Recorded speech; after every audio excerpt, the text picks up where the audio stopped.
Boa noite, seja muito bem-vindo ao Jornal Regional. Por cada 100 euros, os portugueses colocaram de lado perto de 11. São os sinais do aumento da poupança por parte das famílias. Estes são dados do Instituto Nacional de Estatística relativos ao período entre junho de 2011 e junho de 2012. A taxa de poupança, como indica o INE, aumentou para 10,9%, ou seja, mais 0,2 pontos percentuais que no período compreendido entre março de 2011 e março de 2012. A incerteza do futuro leva os portugueses a poupar mais, mesmo com menos rendimento disponível. Assim mostra também o indicador da Associação Portuguesa de Fundos de Investimento, Pensões e Patrimónios, que sugere que a poupança em percentagem do Produto Interno Bruto está significativamente acima da média desde 2000. Amanhã, quinta-feira, assinala-se o Dia Mundial da Poupança.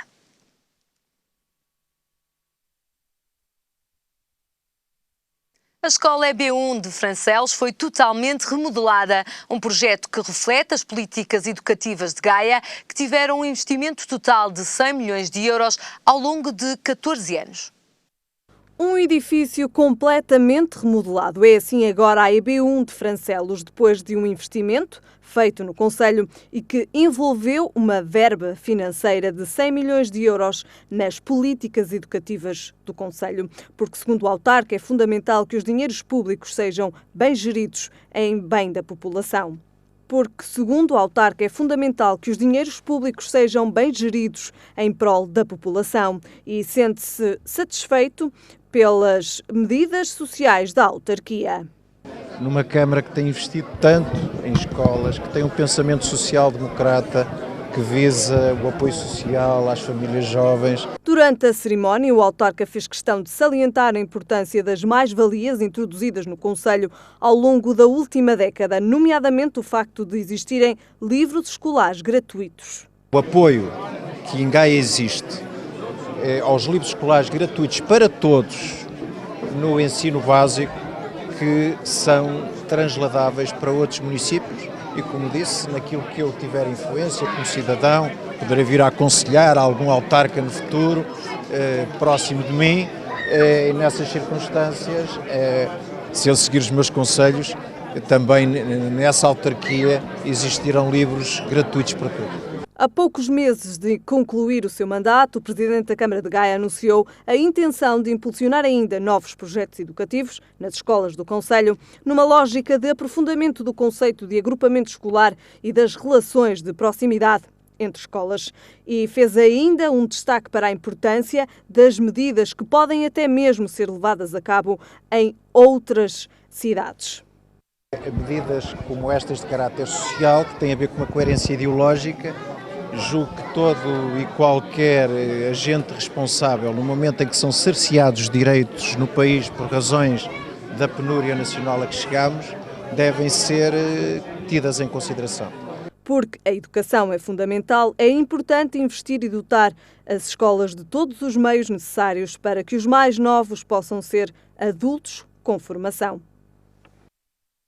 Seguimos agora com a atualidade regional. Um juiz do Tribunal de Gondomar decretou que Valentim Loureiro perdeu o mandato por crime de prevaricação, mas o presidente vai ignorar a sentença e manter-se à frente da Câmara, alegando aguardar pelo recurso ao Tribunal da Relação do Porto. A sentença do Tribunal de Gondomar é clara: Valentim Loureiro perdeu o mandato como autarca devido ao crime de prevaricação. Na base da decisão da perda do mandato está ainda o processo Apito Dourado, no âmbito do qual Valentim Loureiro foi condenado a 2 anos e 6 meses de prisão, com pena suspensa.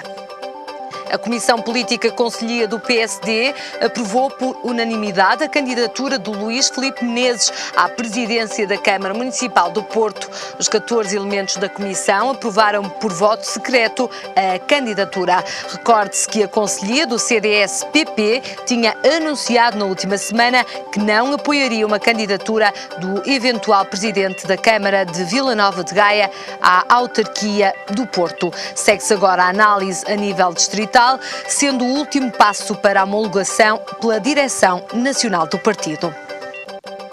Uma sala do Jardim de Infância de Valdeossos, na freguesia de Fradelos, em Vila Nova de Famalicão, foi destruída pelo fogo. Na altura, a sala destinada às atividades do Jardim de Infância encontrava-se desocupada, já que as crianças e as educadoras se encontravam nas salas ao lado. O fogo destruiu uma porta e a madeira junto a essa porta. Segundo o vereador da Proteção Civil da Câmara Municipal, a origem do incêndio está na sobrecarga de uma tomada elétrica. O fogo foi rapidamente controlado pelos bombeiros. Foram muitas as pessoas que quiseram conhecer de perto a célebre andorinha, a mais antiga locomotiva a vapor existente em Portugal, que está patente no núcleo ferroviário de Nine, em Vila Nova de Famalicão. O espaço abre as portas para as comemorações dos 156 anos do comboio em Portugal, que ficaram marcadas por um conjunto diversificado de iniciativas. Segundo o presidente da Câmara, o património que se encontra em Nine representa um símbolo identitário da região e deve ser preservado na memória e na identidade coletiva de todos.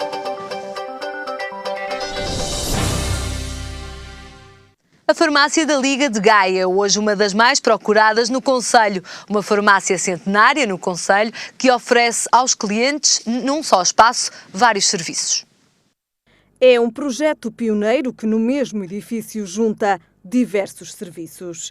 A Farmácia da Liga foi a primeira a ser fundada por uma instituição mutualista e abriu as portas em 1905. E um dos marcos da sua história foi a sua total reformulação, que deu lugar a um espaço diferente. Moderno e completamente equipado com o que de melhor existe, o novo edifício foi inaugurado em 2005. E da mesma forma que o equipamento técnico melhorou, também os recursos humanos são especializados para darem o melhor atendimento possível. Esta é uma farmácia social que realmente já existe há mais de 100 anos. É uma das farmácias que se tornou das mais movimentadas cá de Gaia.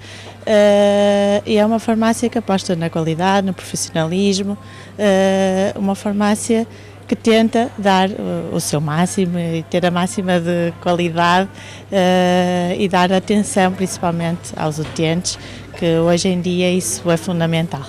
A farmácia disponibiliza ainda o serviço de PharmaDrive para uma maior comodidade dos clientes. Onde a pessoa pode realmente vir à farmácia, ser atendido normalmente também precisamente por um profissional de saúde, mas sem sair no carro. Portanto, isto acaba por ser uma vantagem para as pessoas que têm dificuldades em se movimentar, para quem tem crianças, para toda a gente, ou mesmo por ser mais cómodo, não é? Que às vezes também acontece, por ser mais rápido, as pessoas realmente assim não têm que parar o carro, são atendidas no PharmaDrive, exatamente como se estivessem na parte da loja.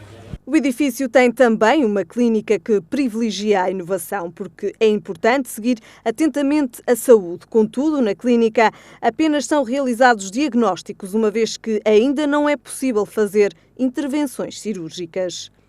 Montamos a nível ambulatório de consulta todas as especialidades. Nós temos praticamente todas as especialidades médicas e cirúrgicas a título de consulta e disponíveis para as pessoas a tempo útil, a custos controlados, porque somos uma associação mutualista e temos essa preocupação também de ter esse tipo de custos. Este ano foi também inaugurada a Clínica Estética, situada no 3º andar do edifício da Farmácia da Liga. Um espaço que transmite tranquilidade e relaxamento e que permite aos clientes usufruírem de um conjunto vasto de serviços, desde tratamentos de spa até tratamentos estéticos. É o terceiro elo de ligação que une um bocadinho aqui todos os serviços da Liga. Temos a farmácia, a clínica médica e agora por fim achamos que seria bom incluir uma área de bem-estar, saúde e bem-estar, daí o nosso nome também ser clínica de estética e não spa única e exclusivamente, embora nós nos definamos também muito como spa urbano, portanto inserimos-nos no meio da cidade, mas ao mesmo tempo podemos proporcionar aos nossos clientes serviços de spa e de relaxamento. A Liga tem para o futuro alguns projetos que pretendem ser um complemento dos serviços que já têm ao dispor dos clientes. Aproveitamos um terreno que nós temos aqui anexo às nossas instalações para desenvolvermos na área da saúde, possivelmente, um hospital de retaguarda, naquilo que hoje é mais premente, que são os cuidados continuados, até os cuidados paliativos. Enfim, é um investimento muito grande, estamos a analisá-lo e a ponderá-lo, estamos a estudar da sua viabilidade e com certeza que vamos criar as condições para que possamos no futuro, não muito longe, vir a realizar esse projeto. É um projeto arrojado, é um projeto inovador, mas vamos com certeza, com coragem e com força, conseguir realizá-lo. A Liga pretende desta forma continuar a servir os seus clientes da melhor forma e pretende também afirmar a sua importância como instrumento de solidariedade social. 2012 FM Stereo é o mais recente trabalho do grupo mais premiado à capela português. Os Canto Nono atuam já nos próximos dias 1, 2 e 3 no Rivoli. Ao todo são 3 concertos exclusivos que celebram os 20 anos do grupo sob a direção artística de José Mário Branco. Vale a pena ver e ouvir momentos do ensaio dos Canto Nono.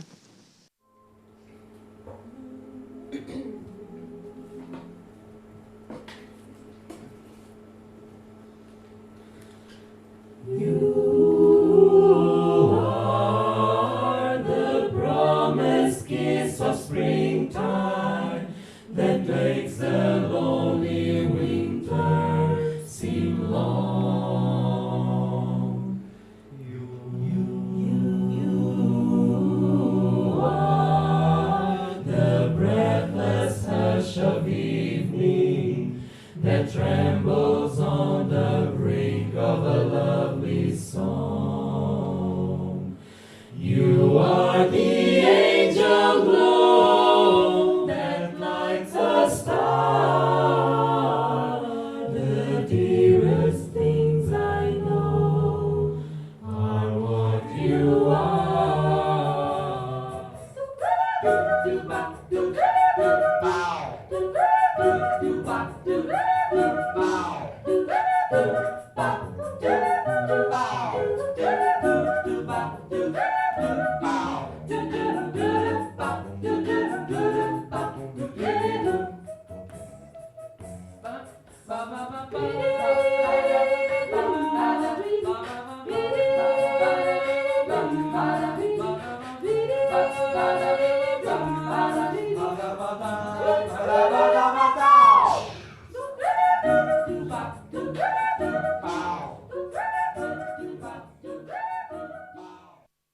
Como é habitual, à quarta-feira tenho comigo Elísio Pinto no comentário deste Jornal Regional.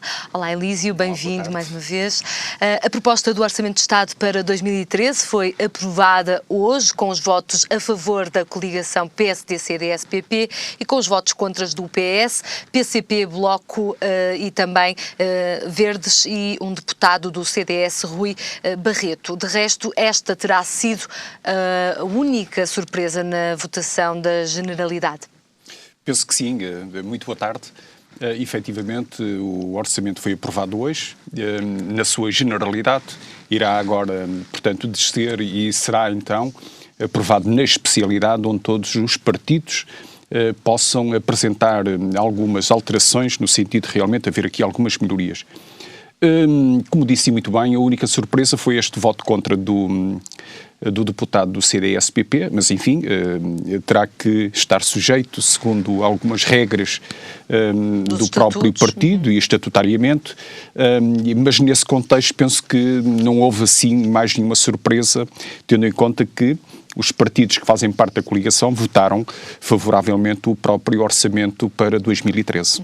Mas era algo que, pelo menos por aquilo que se sabe das últimas semanas, não era muito seguro que esta votação fosse tão pacífica, mesmo na sua generalidade. Eu penso que esta coligação governamental tem uma enorme responsabilidade perante o país. Portanto, seria muito mau para o nosso país se efetivamente o orçamento não fosse aprovado. Independentemente das grandes reformas, mais um conjunto de austeridade que efetivamente todos nós iremos sofrer, mas do mal o menos. O orçamento é um documento e é uma peça de ferramenta que garante ao Governo, não só dentro dos próprios mercados, mas também na Comunidade Europeia, que lhe dá estabilidade para continuar a governar, independentemente das medidas que efetivamente vai impor, e nós, todos nós portugueses, iremos sofrer em 2013. Agora, o orçamento vai ser debatido na especialidade e vai ser também ele votado. Aqui podem existir mais negociações e também mais surpresas nas votações? Eu penso que sim. Mais surpresas não direi, mas em propostas que porventura o Governo mostrou-se disponível e receptivo a receber algumas propostas no âmbito da própria despesa em si, porque uma das causas que o próprio Partido Socialista apresenta é que o Governo deveria ir mais longe nos cortes nas despesas, portanto, do âmbito da administração pública. E esperemos, vamos aguardar, o Governo está receptivo, como disse, e por tal motivo irão ser discutidas dentro da própria especialidade de cada rúbrica do orçamento para ver se efetivamente chegamos ou não a um maior consenso mais alargado para bem de todos, obviamente. O Partido Socialista, tal qual já tinha anunciado o voto contra, hoje a bancada socialista acaba mesmo por votar contra. Este é um romper do PS com o memorando da Troika? Pois, isso é uma questão que todos nós devemos refletir, porque o Partido Socialista tem enormes responsabilidades neste acordo com a Troika, ou nesta assinatura do memorando com a Troika. Contudo, não é menos verdade que esta coligação governamental, segundo as opiniões, tem ido um pouco mais além do próprio entendimento do memorando. Contudo, tem sido insuficiente. Nós hoje sentimos no nosso dia-a-dia que estas reformas a que somos convidados ou chamados a dar o nosso contributo também para ver se retirarmos o nosso país da situação em que ele se encontra, têm sido insuficientes. E isso, de uma forma ou de outra, tem incomodado muito o Partido Socialista. Não só o Partido Socialista, mas como um conjunto de personalidades, direi mesmo da direita à esquerda ou da esquerda à direita, têm feito as suas opiniões em desacordo, não alinhados, direi, com este Governo. Sendo certo que este conjunto de situações incomoda-nos bastante. Isto é, tira-nos, porventura, a sensatez, tira-nos um pouco a nossa estratégia de determinação para levar por diante um conjunto de reformas, mas temos que compreender que a situação não é nada fácil. Nós, segundo eu estudei e apercebi-me disso, a nossa dívida não deve ultrapassar os 65% do produto interno bruto, do PIB. Bem, quando ultrapassa os 65%, os senhores deputados da Assembleia da República deviam começar a tocar a campainha, dizendo, bem, cuidado, nós estamos a entrar para um beco sem saída e podemos colocar o nosso país numa situação bastante desagradável. Bem, saiba, e não sei se os nossos ouvintes têm conhecimento, nós hoje, a nossa dívida ronda os 125% do produto interno bruto. Passa bem. Portanto, os 100%. Isto deve merecer todos nós. E o que nós devemos é sentir uma mensagem de verdade, como é que o país se encontra. Quem é que nos levou até aqui? E agora há um governo, seja este ou outro, não há formas de sair desta situação. Desculpe interrompê-lo, Elísio, mas para o cidadão comum essa reflexão é um bocado difícil, porque o cidadão comum contribuiu até aqui, portanto não deixou de contribuir, de pagar os seus impostos até aqui. Portanto, eu creio que seja um pouco difícil para as pessoas fazer esse tipo de reflexão agora. É dramático. É dramático. A pobreza não é criada pelos pobres, mas sim por um conjunto de variáveis ou de circunstâncias do mercado que nos levam para estas situações. E quando estamos a falar no mercado, hoje estamos a falar no mercado global, da União Europeia, do próprio mundo em si. Por tal motivo, eu compreendo, eu vivo essas preocupações. E de que forma? Das famílias. Porventura, há situações de pobreza que eu não direi que passa ao lado ou que passa despercebida dos nossos governantes. Mas é muito cruel aquilo que efetivamente hoje se passa na nossa comunidade. E em muitos lares e muitas famílias, e isto deve-nos preocupar a todos.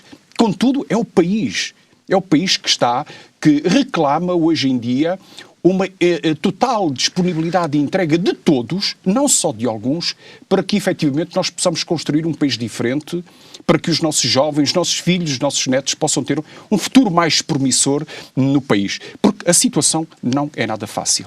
Passamos para o nosso segundo tema. São cada vez mais as famílias a entregar as suas casas a bancos. Só este ano, de janeiro até setembro, 4.400 imóveis foram entregues aos bancos. Está claro que os bancos são o maior senhorio deste país, mas a quem é que interessa imóveis vazios? Pois, nós temos que ver que houve aqui um conjunto de facilitismos, convidando tudo e todos a aquisição de uma casa, tendo em conta as grandes facilidades que a banca vendeu-se o sonho da casa própria, exatamente. Isso, da habitação Aliás, própria. quer dinheiro, não tem dinheiro, vem ao Tota. Certamente que se lembra desse slogan.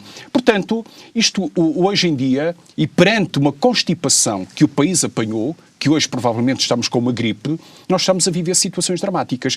Mas atenção que o crédito mal parado não tem só a ver com a própria entrega das habitações, a própria entrega do carro, etc. Há aqui questões essenciais que têm a ver com o próprio divórcio. Os divórcios hoje aumentaram, representam cerca de um terço, na ordem dos 800 milhões de euros de crédito mal parado. E porquê? Porque a família, ao ruir a família, portanto, há falta de rendimento suficiente para fazer face a essas despesas. Pelo menos há uma baixa grande efetivamente. No rendimento. Portanto, e neste contexto todo, nós hoje estamos a sofrer. Claro que o desemprego é o grande flagelo de tudo isto. E está-nos a empurrar para uma situação de enormes preocupações. É dramático hoje viver. Não é fácil vencer esta situação, esta crise em que estamos todos envolvidos. Mas acredito, como dizia muito bem o Luís Amorim da Farmácia da Liga, que temos que ter coragem para que efetivamente possamos dar o salto em frente para o bem de todos. E este crédito mal parado vem daí. É o desemprego, são os divórcios, são as famílias, a própria destruturação da própria família que leva a que as pessoas não tenham rendimentos, entreguem a sua habitação à banca porque não há rendimento suficiente para superar as rendas que têm para pagar à banca. De resto, este sonho da habitação própria foi vendido ao longo da década de 80, de 90 e até no início de 2000. Hoje as coisas são difíceis e uma família, para conseguir um empréstimo, tem a vida um pouco mais dificultada. O que é que está a faltar neste processo? Mediadores que façam a renegociação dos empréstimos e que não coloquem as famílias sem casa e os bancos com casas vazias. Eu penso que isso hoje já acontece, a própria renegociação da própria dívida. A banca está preocupada com isso, que também não tem grandes interesses em ter o crédito mal parado e, portanto, tenta renegociar no sentido de prolongar, dando mais uma oportunidade ao casal. Agora, o mercado de trabalho, o próprio mercado, é que há uma enorme instabilidade na própria família. Isto é, hoje é muito difícil para um casal que tenha adquirido a sua habitação e que hoje tem um deles no desemprego, tendo em conta um filho ou 2 filhos, é muito difícil fazer face às despesas correntes. Não só à diminuição dos seus rendimentos, como ao custo de vida que aumentou, o aumento dos próprios transportes, dos combustíveis. Há aqui um conjunto de variáveis que nos levam para estas enormes dificuldades. E, por tal Ou seja, as contas difícil. Dificultaram-se nos orçamentos familiares. O aumento da luz, o aumento da água, o aumento do gás. Tudo isto são fatores que nos levam a ter maiores problemas no nosso rendimento familiar. Passamos para o nosso último tema desta quarta-feira. A taxa de desemprego em Portugal baixou, mas de forma ligeira, de agosto para setembro, recuando para os 15,7%. Recordo que em agosto era de 15,8%. Mesmo sendo um recuo bastante tímido e esta taxa ser ainda uma taxa histórica, é um motivo para ver uma luzinha.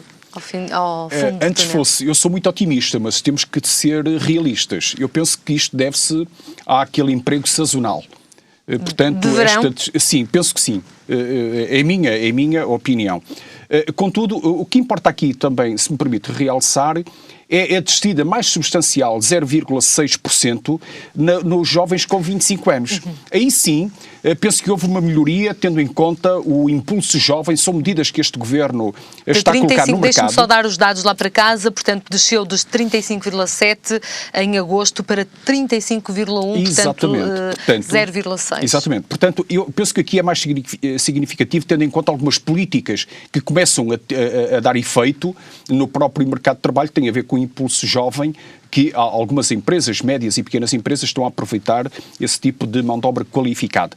Portanto, mas isso não impede de continuarmos a ter os pés bem assentos no chão, isto é... Com este máximo que ainda é histórico. Claro, eu penso que nós temos de estar preparados para isto. Eu penso que nós não podemos já começar a olhar para esta baixa do desemprego como uma melhoria substancial ou que, efetivamente, vamos ver a luz ao fundo do túnel. Eu penso que o ano 2013 que vem aí que não vai ser um ano nada fácil. E não é por acaso que o próprio Governo já tem um próprio plano B para acudir, porque a Troika assim o exige, caso falhe o seu orçamento inicial de 2013, que estamos a falar em cerca de 830 milhões de euros que terão que encontrar. E porquê? Porque eles nas despesas poderão efetivamente acertar, mas nas receitas não. Porque as receitas são muito variáveis.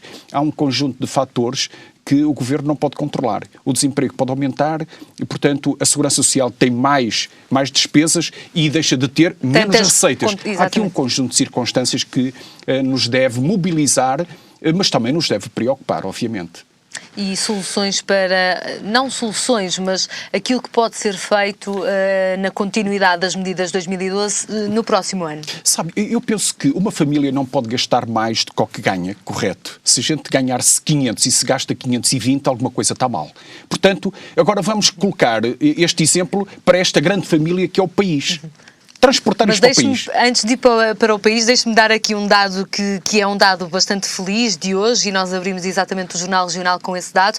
Por cada 100 euros, as famílias, os portugueses estão a poupar cerca de 11 euros. Quer dizer que aqui já começa a haver um aforro, uma tradição de aforro que se foi perdendo. É verdade, mas esse aforro provavelmente é com a preocupação do dia da manhã. As pessoas estão preocupadas com o dia da manhã. Não há garantias. E isso é positivo, obviamente, mas também não deixa de ser preocupante, porque as pessoas estão a fazer a sua poupança, mas preocupadas com aquilo que amanhã poderá acontecer. Isto é, prepararem os seus filhos, os seus netos, para que efetivamente eles estão impedidos até de usufruir, de trocar do seu carro, de trocar a sua habitação, de fazer uma melhoria, poupando, para ter e dar garantia ao seu filho, aos seus netos, para que efetivamente não possam sofrer estas situações que hoje nós estamos a viver, não é? Portanto, a poupança tem a ver também um pouco com isso. Mas, independentemente de tudo, eu penso que o grande problema tem a ver com a situação que nós hoje estamos a viver. E penso, e bem, o Governo convidou o Partido Socialista para esta grande reforma no âmbito da administração pública, porque isto... todos são convidados para esta grande reforma e esta reforma tem que existir. Agora, também é verdade que o mercado tem que ser alimentado para que efetivamente possa produzir efeito no sentido de realmente diminuirmos esta percentagem tão preocupante do desemprego. Há uma questão que se levanta muito, que é, portanto, uma grande parte, ou a maior parte do orçamento do Estado ir mesmo para o pagamento de ordenados na função pública. Mas esta é uma falsa questão, na sua opinião, uma vez que profissionais de saúde, da educação, portanto, dois grandes ministérios, para já não falar em serviços públicos...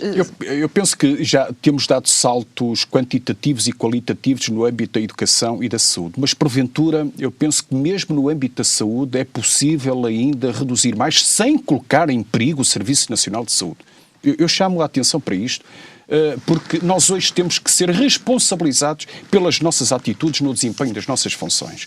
E se assim for, é por isso que eu digo que todos têm que ser convidados para este desígnio nacional, que é salvaguardar o nosso país e toda a nossa população de algo pior que porventura nos possa acontecer.